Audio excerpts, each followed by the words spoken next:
नमस्कार, मी स्नेहा. आपण पाहताय साम टीव्ही न्यूज. साम संजीवनी या आरोग्य विशेष कार्यक्रमामध्ये तुम्हा सगळ्यांचं स्वागत. डेंटल अलायनर, समज आणि गैरसमज या विषयावर आज आपण चर्चा करणार आहोत आणि त्यासाठी आपल्या सोबत आहेत पुण्याच्या प्रसिद्ध ऑर्थो डेंटिस्ट आणि स्माइल स्पेशलिस्ट डॉक्टर प्रियांका सावकार नावले. मॅडमचं स्वागत करूया. डॉक्टर, तुमचं खूप खूप स्वागत. डॉक्टरांशी चर्चेला सुरुवात करणारच आहोत, मात्र त्याआधी डॉक्टरांची थोडक्यात ओळख करून देते. डॉक्टर प्रियांका या पुण्यात गेल्या 9 वर्षांपासून रुग्णसेवा देत आहेत. पुण्यातील 35 पेक्षा अधिक डेंटल क्लिनिकच्या अनेक रुग्णांच्या ब्रेसेस ट्रीटमेंट त्या करतात. यशवंतराव चव्हाण डेंटल कॉलेजमध्ये त्या प्राध्यापिका म्हणून कार्यरत सुद्धा आहेत. तसंच या क्षेत्रातल्या उल्लेखनीय कामगिरीबद्दल डॉक्टर प्रियांका यांना राष्ट्रीय आणि आंतरराष्ट्रीय पुरस्कार मिळालेले आहेत. त्यांच्या डेक्कन डेंटल क्लिनिक हे पुण्यातील प्रसिद्ध क्लिनिक म्हणून गणलं जातं. तसंच त्यांच्या या क्लिनिकमध्ये lingual braces, invisible braces, dental implant हे आधुनिक उपचार सुद्धा दिले जातात. 10 पेक्षा अधिक BDS आणि MDS डॉक्टरांची टीम सुद्धा त्यांच्याकडे काम करते. सामान्य माणसांपासून ते अगदी सेलिब्रिटीज पर्यंत अनेकांना डॉक्टर प्रियांका यांनी परफेक्ट स्माइल डिलिव्हर केलेला आहे. डेंटल टुरिझम याद्वारे त्यांनी अनेक फॉरेनर तसंच NRI पेशंट्सची ट्रीटमेंट अत्यंत कमी काळात अल्पावधीत पूर्ण केलेली आहे. स्माइल फॉर ऑल हे त्यांचं ब्रीदवाक्य आहे. चला तर मग आपण चर्चेला सुरुवात करूया. डॉक्टर, पुन्हा एकदा तुमचं स्वागत. डॉक्टर, खरं तर डेंटल आयलायनर्स म्हणजे नेमकं काय असतं? डेंटल अलायनर्सबद्दल काही सांगण्याच्या आधी मला थोडं ब्रीफिंग करावं असं वाटतं. डेंटल अलायनर्स किंवा ब्रेसेस ह्या ज्या उपचार पद्धती आपण बोलतो ह्या ऑर्थोडॉन्टिक्स या फील्डमध्ये येतात. दंतवैद्यक शास्त्रात 7 मेजर फील्ड आहे. त्यामधलं ऑर्थोडॉन्टिक्स हे एक फील्ड आहे जे दातांची रचना, त्यांच्याबरोबर असलेल्या जबड्याची रचना आणि त्यामुळे होणारी चेहऱ्याची रचना यांचा एकत्रितपणे अभ्यास करत असतं. स्माईलचा रोल आपल्या चेहऱ्याच्या ठेवणीमध्ये फार महत्त्वाचा आहे. सुंदर हास्य असल्यावर चेहरा सुंदर दिसत असतो. सुंदर हास्यामुळे कॉन्फिडन्स बूस्ट होत असतो. तर हे स्माइल जेव्हा आम्ही डिझाईन करतो त्यामध्ये जेव्हा दातांची अलाइनमेंट हा करण्याचा विषय येतो त्यामध्ये डेंटल ब्रेसेस आणि अलायनर्स ह्या उपचार पद्धती येतात.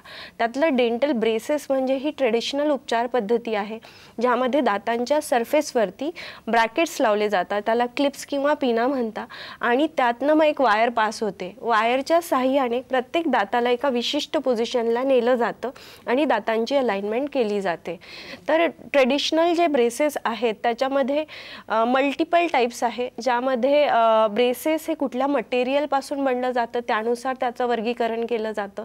ज्यामध्ये टिपिकल मेटल ब्रेसेस किंवा सिरामिक ब्रेसेस असतात. मेटल ब्रेसेस हे स्टेनलेस स्टीलपासून बनलेले असतात आणि सिरामिक ब्रेसेस हे ग्लाससारख्या मटेरियलपासून बनलेले असतात. ब्रेसेस दातांवरती लावून ट्रीटमेंट करण्याच्या उपचार पद्धतीमध्ये अजून एक फरक असतो. दाताच्या कुठल्या सरफेसवर ब्रेसेस अप्लाय केले जातात त्यानुसार त्याचं अजून एक वर्गीकरण होतं. दाताच्या जर बाहेरच्या सरफेसवर म्हणजे बाहेरून दिसून येणाऱ्या सरफेसवर जेव्हा ब्रेसेस लावले जातात त्याला लेबियल ब्रेसेस म्हटलं जातं आणि सेम ब्रेसेस जेव्हा आतून बसवले जातात त्याला लिंग्युअल ब्रेसेस म्हटलं जातं. याच पद्धतीने अजून एक प्रकार येतो ज्यामध्ये वायर ही ब्रेसेसमध्ये कशा पद्धतीने अडकवली जाते त्यानुसार त्याचं एक वर्गीकरण होतं. त्याला म्हणतात सेल्फ लायगेटिंग ब्रॅकेट आणि बाकीचे येतात ते रेग्युलर ब्रॅकेट्स.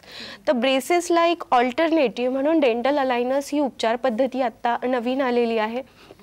ऑल्टरनेटिव्ह मी यासाठी म्हणेल की ब्रेसेस ट्रेडिशनली खूप वर्षांपासून वापरले गेलेत आणि आत्ता रिसेंटली मी म्हणेल एक 10 वर्षांपासून अलायनर्सची उपचार पद्धती मार्केटमध्ये आलेली आहे. तर यामध्ये ट्रान्सपरंट प्लास्टिकचे ट्रेस दिले जातात जे प्रत्येक पेशंटनुसार त्यांच्या दातांच्या ठेवणीनुसार कस्टमाइज केले जातात. प्रत्येक पेशंटसाठी हे कस्टमाइज असल्यामुळे त्यांचं फिटिंग एकदम परफेक्ट असतं. ते बसायला एकदम व्यवस्थित बसतात आणि ब्रेसेसमुळे होणारे जे बाकीचे त्रास आहे ते ह्या अलायनर्समुळे आपल्याला टाळता येतात.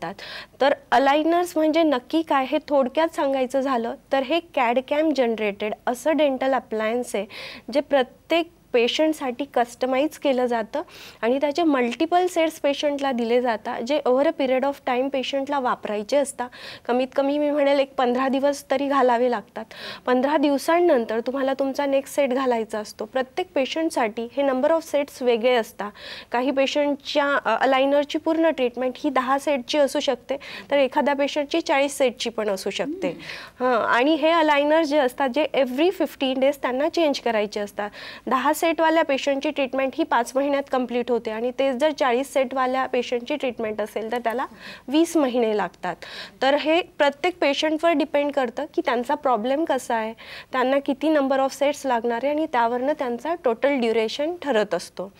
तर डेंटल अलायनर्सबद्दल ही थोडक्यात माहिती झाली. डॉक्टर, तुमच्या बोलण्यात ना डेंटल अलायनर्स सुद्धा येतात आणि डेंटल ब्रेसेस सुद्धा येतात, तर हे दोन्ही सारखंच आहे का यात काही फरक आहे? यांच्यामध्ये खूप ट्रिमेंडस फरक आहे. दोघांमध्ये खूपच जास्त फरक आहे. डेंटल ब्रेसेस म्हणजे जर तसं सांगायला गेलं तर ट्रेडिशनली आपण इतक्या दिवसांपासून जे लहान मुलांच्या दातांवर लावलेलं बघतो, वायर्स किंवा क्लिप्स म्हणतो, त्यांना डेंटल ब्रेसेस म्हटलं जातं. आणि अलायनर्स हे ट्रान्सपरंट ट्रेज असतात, जे शक्यतो घातलेले कुणी घातले जरी असतील तरी 1.5 फुटावरच्या अंतरावरनं सुद्धा दिसून येत नाही की यांच्या तोंडामध्ये कुठलं ओरल अप्लायन्स आहे. यांचे प्रामुख्याने बरेच फरक आहे. त्यातला सगळ्यात मोठा आणि पहिला महत्त्वाचा फरक म्हणजे विजिबिलिटीचा आहे. डेंटल ब्रेसेस हे दिसून येतात. जरी मी आधी सांगितलं की सिरॅमिकचे ब्रेसेस येतात जे ग्लाससारख्या मटेरियलपासून बनलेले असतात, त्यांची विजिबिलिटी 2 मेटल ब्रेसेसपेक्षा कमी असते, तरी 1-2-2.5 फुटावरनं कळतं की पेशंटच्या तोंडात काहीतरी आहे. अलायनर्स म्हणजे लिटरली एवढ्या सुद्धा अंतरावरनं कळत नाही. हा सगळ्यात मेजर डिफरन्स आहे की विजिबिलिटीचा. आणि विजिबिलिटीच्या ह्या डिफरन्समुळेच अलायनर सध्या एवढं पॉप्युलर अप्लायन्स झालेलं आहे. सेकंड डिफरन्स येतो ते रिमूवेबल आणि फिक्स्ड अप्लायन्स. ब्रेसेस हे दातांवरती फिक्स केले जातात. डे 1ला जेव्हा तुमच्या तोंडामध्ये ब्रेसेस लावले जातात ते डिरेक्टली 1 ते 1.5 वर्षाने जेव्हा तुमची ट्रीटमेंट संपते त्यावेळेला ते ब्रेसेस काढले जातात. अलायनरच्या केसमध्ये हे रिमूवेबल आहे. तुम्ही घरी गेल्यावर काढू शकता, जेव्हा तुम्हाला वाटेल तेव्हा घालू शकता. हा सेकंड मेजर डिफरन्स झाला की हे रिमूवेबल आहे. ते रिमूवेबल असल्यामुळे त्याचे अजून 2 ॲडेड ॲडव्हान्टेजेस झाले. सिन्स ब्रेसेस आपल्याला काढता नाही येत त्यामुळे त्याच्यासाठी काही फूड रेस्ट्रिक्शन्स येतात.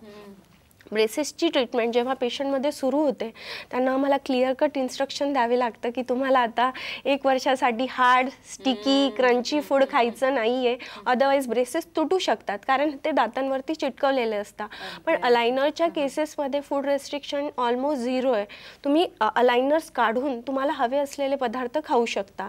त्यामुळेच एक चौथा मेजर डिफरन्स येतो की ओरल हायजीन मेंटेनन्सचा. With braces oral hygiene maintain करायला थोडंसं डिफिकल्ट होतं, कारण वायर्सवरती अडकलेले अन्नपदार्थ काढायला ब्रशच्या साहाय्याने थोडं डिफिकल्ट असतं. तेच विथ अलायनर्स सिन्स ते रिमूवेबल आहेत, तुम्ही रेग्युलर टीथसारखा ब्रश करू शकतात आणि ओरल हायजीन प्रॉपरली मेंटेन करू शकता. याच्याचबरोबर अजून एक महत्त्वाचा डिफरन्स आहे प्रेडिक्टॅबिलिटीचा. प्रेडिक्टॅबिलिटी जेव्हा मी म्हणते तर ब्रेसेसच्या ट्रीटमेंटमध्ये एंड रिझल्ट आपल्याला ट्रीटमेंटच्या आधी माहिती नसतो. आपल्याला एंड रिझल्ट डिरेक्टली 1 वर्षाने कळतो की ही ट्रीटमेंट संपल्यावर आता माझे दात असे झाले आहेत. अलायनरच्या केसमध्ये मात्र एक मेजर डिफरन्स आहे की ट्रीटमेंटच्या फर्स्ट स्टेपमध्येच जेव्हा पेशंटचे रेकॉर्ड आमच्याकडे येतात त्याच वेळेला आम्ही त्यांचं व्हिडिओ सायम्युलेशन करतो. ट्रीटमेंटच्या आधीच व्हिडिओ जनरेट झालेले असतात की फायनल पोझिशन दातांची कशी असणार आहे, दात कसे दिसणार आहेत. त्यामुळे ट्रीटमेंटचा एंड रिझल्ट हा ट्रीटमेंटच्या आधीच कळल्यामुळे प्रेडिक्टॅबिलिटी खूप जास्त आहे. सेकंड, आपल्याला रिझल्ट कळतो तर त्यात आम्हाला हे पण कळतं की ह्या पेशंटला 20 सेट लागणार आहे की 10 सेट्स लागणार आहे. तर हा एक मेजर डिफरन्स होतो. नंबर ऑफ सेट्स कळाल्यामुळे अलायनर्सच्या ट्रीटमेंटचा एक्झॅक्ट ट्रीटमेंट ड्युरेशन आम्हाला कोट करता येतो की तुम्ही 6 महिने ट्रीटमेंट चालणार आहे. पण ब्रेसेसच्या केसमध्ये हे आम्हाला एक्झॅक्टली सांगता येत नाही. त्याच्यामध्ये आम्हाला त्यांना रफ रेंज द्यावी लागते की 6 महिने तर ±6 मंथ्स तुम्ही कन्सिडर करा. तर हा एक मेजर डिफरन्स होतो की आम्हाला ट्रीटमेंट ड्युरेशन एक्झॅक्टली कळालेला असतो. नंतरचं मी एक म्हणेल की डेंटल ब्रेसेसमध्ये इमर्जन्सीज असतात. इमर्जन्सीज म्हणजे सपोज एखाद्या पेशंटला काही लागलंच तर ब्रेसेस तुटू शकतात. कडक खाल्लं तर तुटतं, अशा वेळेला वायर टोचायला लागते, मग त्यांना अर्जंट डेंटल फॉलोअपची गरज असते. सिन्स अलायनर्स हे रिमूवेबल आहे, दातांवर चिटकवलेले नाही आहे, तर डेंटल इमर्जन्सीज त्याच्या केसमध्ये ऑलमोस्ट 0 असतात, ज्याच्यासाठी की पेशंटला अचानक आमच्याकडे यावं लागलं असं होत नाही. डेंटल ब्रेसेसला एव्हरी 3 वीक्स फॉलोअप्स रिक्वायर्ड असतात, सिन्स आम्ही टाईटनिंग केल्याशिवाय पेशंटची ट्रीटमेंट पुढे प्रोसिडच नाही होऊ शकत. तेच मी म्हणेल की अलायनर्सच्या केसेसमध्ये ऑलमोस्ट 1 किंवा 2 फॉलोअप किंवा लॉंग डिस्टन्सवरनं पण अलायनरची ट्रीटमेंट सहज कंडक्ट करता येते, कारण ते सेट्स एकदा कुरिअर केले की पेशंट घरी बसल्या ते घालू शकतं. त्याचं फिटिंग व्यवस्थित होत असेल तर त्यांना नेक्स्ट स्टेज 15 डेज नंतर घरी फक्त नेक्स्ट पॅकेट ओपन करून घालायचं असतं. त्यामुळे डेंटल फॉलोअप्स ऑलमोस्ट त्या केसमध्ये 0 होतात. आणि आधी पण मी एक गोष्ट सांगितली की ब्रेसेस हे कस्टमाइज नाही आहे. तुम्हाला जे ब्रेसेस लावले जातील तेच दुसऱ्या माणसाला पण लावता येतात, पण तुमचे अलायनर्स कुणा दुसऱ्याला देता येत नाही. सिन्स ते कस्टमाइज्ड आहेत त्यामुळे होणारे प्रॉब्लेम्स फार कमी आहेत. ते एकदम फ्रेंडली अप्लायन्स आहे, कारण तुमच्या दातांवर ते स्नगली फिट होत असतं. आणि अजून एक मेजर डिफरन्स मी सांगेल की ज्या पेशंटचे मेजर सोशल इव्हेंट्स पुढे प्लॅन्ड असतात त्यांच्यासाठी आम्ही ब्रेसेस लावूच शकत नाही, कारण जरी ट्रीटमेंट ड्युरेशन 6 मंथ्सचा असला तरी त्या केसमध्ये ब्रेसेस लावून ते त्यांच्या गोष्टी करून घेऊ शकत नाही. त्यामुळे अशा केसेसमध्ये ज्यांचे वेडिंग प्लॅन आहे, एंगेजमेंट्स प्लॅन आहेत, त्यांच्या केसमध्ये अलायनरचा ऑप्शन हा बेस्ट सुटेबल ऑप्शन असतो, कारण ते लावून सुद्धा पेशंट त्यांचं प्री वेडिंग शूट वगैरे मॅनेज करू शकता. वेडिंगच्या दिवशी सुद्धा अलायनर्स घातलेलं कोणाला लक्षात येत नाही. हे सगळे मेजर डिफरन्सेस होते. नक्कीच. तर डॉक्टर प्रियांका यांच्याकडे अनेक जण येतात जे डेंटल अलायनरची ट्रीटमेंट करतात, ब्रेसेसची सुद्धा ट्रीटमेंट करतात, तर त्यापैकी काहींचे अनुभव आपण ऐकूया. माझं नाव शिवांगी आहे आणि माझे दात खूप मागे पुढे असल्यामुळे मी माझी ट्रीटमेंट 5 अलायनर्समधून चालू केली आणि त्यांचे अलायनर्स काढायला खूप सोपे आहेत आणि ते दिसून सुद्धा येत नाही आणि ते आपल्या बजेटमध्ये सुद्धा आहेत. माझे ट्रीटमेंट करताना मला 2-3 महिन्यामध्ये त्याचा खूप फरक जाणवायला लागला आणि मी ही ट्रीटमेंट घेऊन खूप खुश आहे. तर रुग्णांच्या या प्रतिक्रिया आपण पाहिल्या. डॉक्टर, आपण आणखी या विषयावर चर्चा करणार आहोत, मात्र त्याआधी एक छोटासा ब्रेक घेऊया.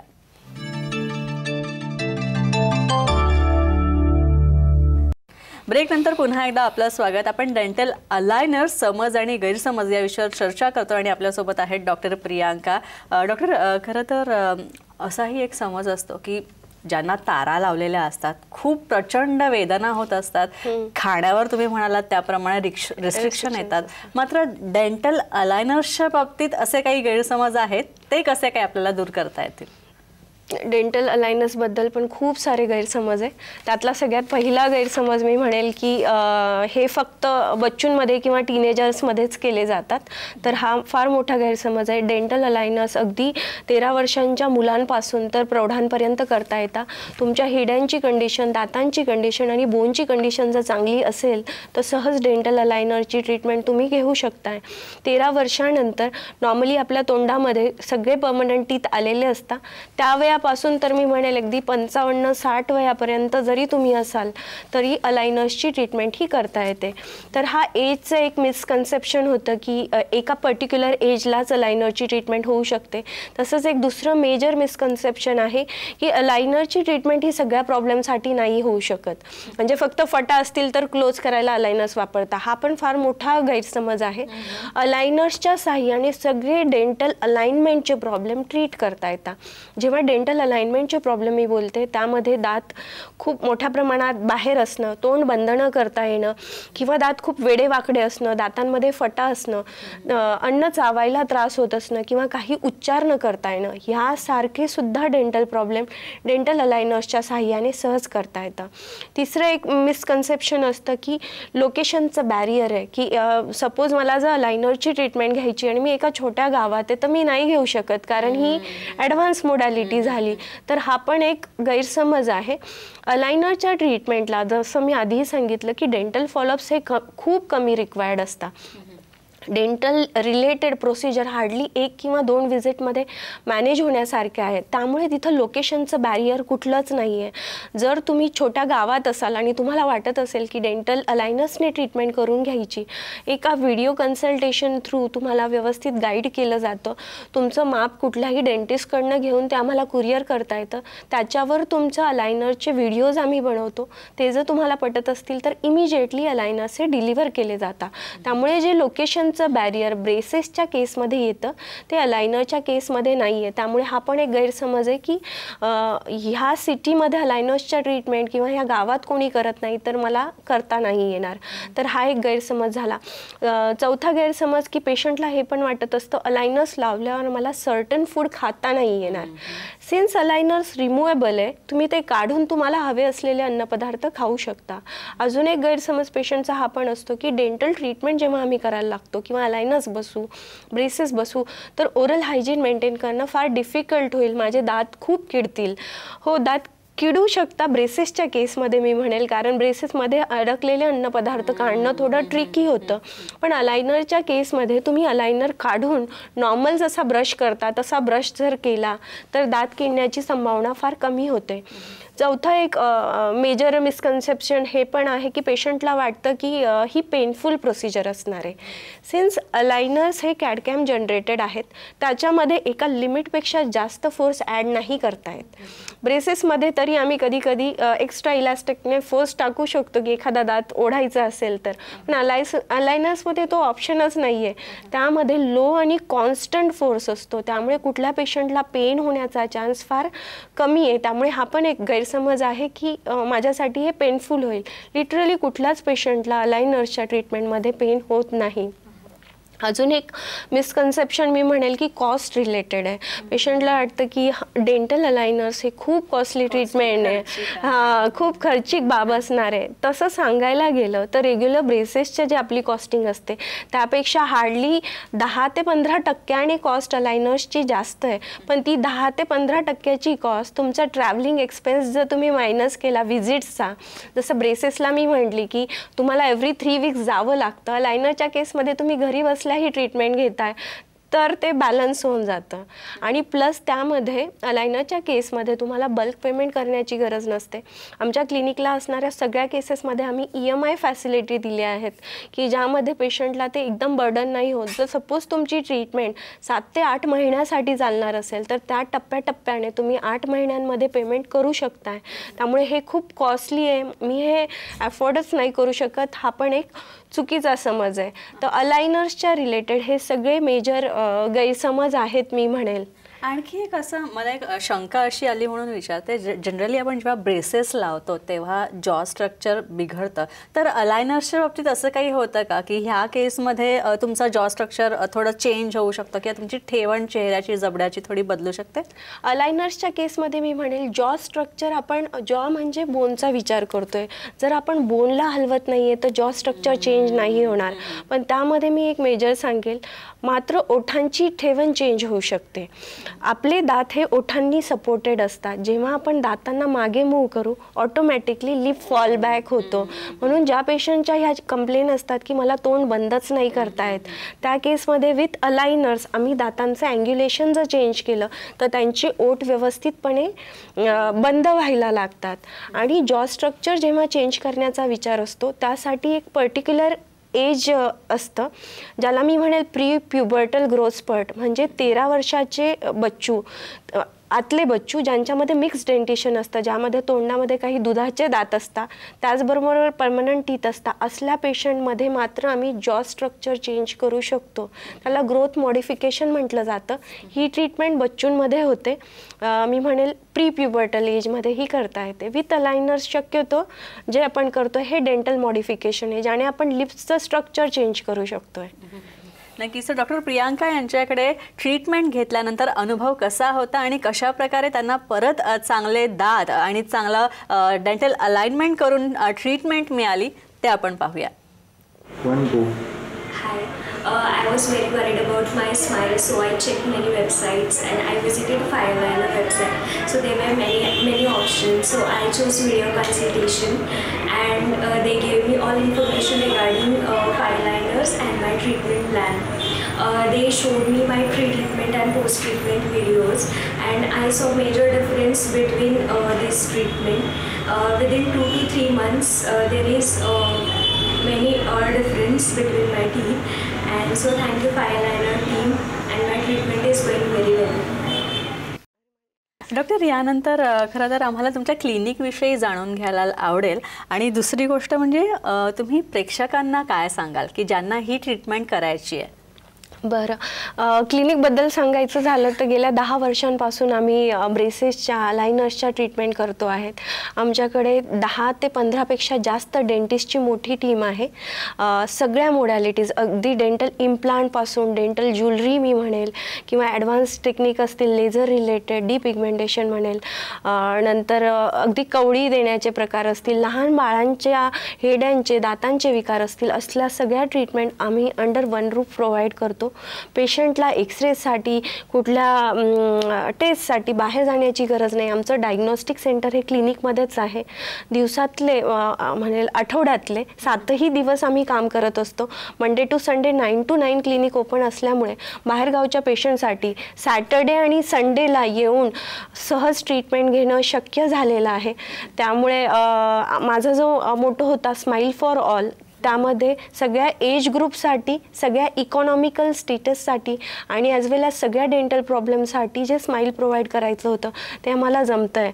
इनफॅक्ट डेंटल अलायनर्सच्या ज्या ट्रीटमेंट आहे हे बाहेरगावच्या पेशंटलाही व्हिडिओ कन्सल्टेशन थ्रू त्यांना त्यांचे अलायनर्स कुरिअर करून आम्ही सहज प्रोव्हाइड करू शकतो आहे. त्यामुळे मी मोस्टली पेशंटला हेच सांगेल की पूर्वी जसं ब्रेसेससाठी कुणाकडे तरी जावं लागत होतं तसं आता राहिलेलं नाही. ही पेनफुल ट्रीटमेंट राहिलेली नाही आहे. अलायनर्सच्या साह्याने अगदी पेनलेस पद्धतीने घरी बसल्या बसल्या तुम्ही तुमचं ड्रीम स्माईल अचीव करू शकताय. त्यामुळे अशा नवीन टेक्निकचा फायदा करून घ्या. आयुष्य हे सुंदर आहे, ते हसत जगा.